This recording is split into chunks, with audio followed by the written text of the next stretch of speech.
Spanish ground racing తర్వాత సన్నీ హేస్ ఎందుకు తన వృత్తి నుంచి తాత్కాలికంగా రిటైర్మెంట్ తీసుకున్నాడు? ఫార్ములా 1 రేసింగ్ డ్రైవర్గా సత్తా చాటిన హేస్ వ్యాన్ డ్రైవర్గా ఎందుకు మారాడు? వ్యాన్ డ్రైవర్గా పనిచేస్తున్న హేస్కు ఫార్ములా 1 రేసింగ్ డ్రైవర్గా పనిచేయాలని ఏపీఎక్స్జీపీ ఎందుకు ఆఫర్ ఇచ్చింది?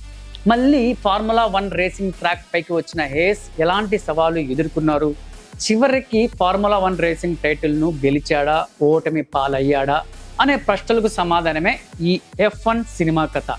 ఈ సినిమా కథను ట్రాప్ పైకి ఎక్కించిన విధానం, ఆ తర్వాత ట్విస్టులు ట్రన్లతో ముందుకు నడిపించిన తీరు అదిరిపోతుంది. ఫస్ట్ హాఫ్లో రేసింగ్ ట్రాక్ మీద కథ వేగంగా దూసుకెళ్ళిపోతుంది. సెకండ్ హాఫ్లో ట్విస్టులు అయితే కథపై బిగించేలా చేస్తాయన్నమాట. అవమానాలు తట్టుకుంటూ జీవితం అనుక్షణం పెట్టే పరీక్షల్లో నెగ్గుకుంటూ వచ్చే పాత్రలో అయితే జీవించేశాడబ్బా. భావోద్వేగాలు, రొమాంటిక్, అనుక్షణం సమస్యలను ఎదిరించే పాత్రలో నాకంటే ఎవరు బెటర్ అనే విధంగా అయితే ఈ సినిమాలో నటించాడు అనమాట.